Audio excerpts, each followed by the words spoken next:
بسم اللہ الرحمن الرحیم۔ السلام علیکم۔ روزانہ واقعات سننے کے لیے اس چینل کو سبسکرائب کریں۔ ہارون رشید کا خصوصی ڈاکٹر ایک نصرانی طبیب تھا۔ وہ بہت ہی عقل مند اور خوبصورت آدمی تھا اور بادشاہ اس کے کمال سیرت و جمال صورت پر دل سے فریفتہ تھا۔ ایک دن ہارون رشید نے اس سے کہا کہ کاش تم مسلمان ہو جاتے تو میں تم کو اپنے دربار کا سب سے بڑا اعزاز عطا کرتا۔ طبیب نے جواب دیا کہ امیر المومنین، آپ کے قرآن کی ایک آیت مجھے اسلام قبول کرنے سے منع کرتی ہے، ورنہ میں ضرور مسلمان ہو جاتا۔ ہارون رشید نے حیران ہو کر دریافت کیا کہ وہ کون سی آیت ہے؟ طبیب نے کہا کہ وَكَلِمَتُهُ أَلْقَاهَا إِلَى مَرْيَمَ وَرُوحٌ مِّنْهُ، یعنی حضرت عیسیٰ علیہ السلام اللہ کا کلمہ ہے جس کو اللہ نے بی بی مریم کی طرف ڈال دیا اور وہ اللہ کی روح ہے۔ دیکھیے اس آیت میں روح منہ کا لفظ آیا ہے اور یہ من تبعیض کے لیے ہے، جس کا حاصل یہ ہوا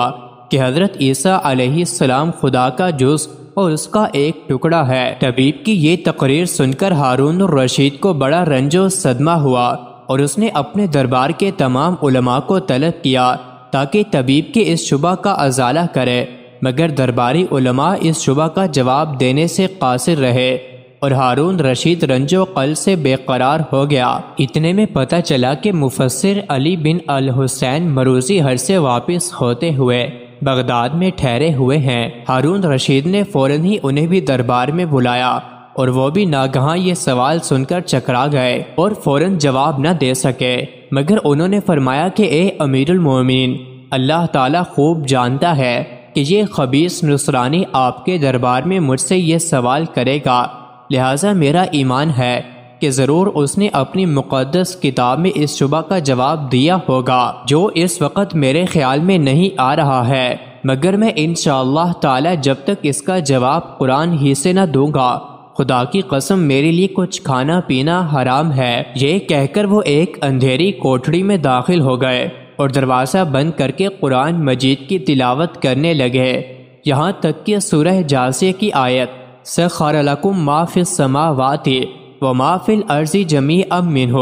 زبان پر آئی تو مارے خوشی کے اچھل پڑے اور فوراً دروازہ کھول کر باہر نکلے اور دربار میں جا کر ہارون رشید کے سامنے نصرانی طبیب کو یہ آیت پڑھ کر سنائی اور فرمایا کہ دیکھ لے، یہاں بھی روح منہ کی طرح جمیع منہ آیا ہے، تو اگر اس من کو تبعیض کے لیے مانا جائے تو یہ لازم آئے گا کہ زمین و آسمان بھی خدا کے جز قرار پائیں، لہٰذا تم خوب سمجھ لو کہ روح منہ میں من تبعیض کے لیے نہیں ہے، اور حضرت عیسیٰ علیہ السلام ہرگز خدا کے جز نہیں ہیں، بلکہ وہ زمین و آسمان کی طرح خدا کی مخلوق ہے۔ علی بن الحسین کی یہ نورانی تقریر سن کر نصرانی طبیب کا سینہ کھل گیا اور اس کا شبہ بالکل رفع ہو گیا اور وہ اسی مجلس میں کلمہ پڑھ کر مشرف با اسلام ہو گیا۔ ہارون رشید کو اس قدر خوشی ہوئی کہ اس نے علی بن الحسین مروزی کو بڑے گران قدر انعام و اکرام سے مالا مال کر دیا۔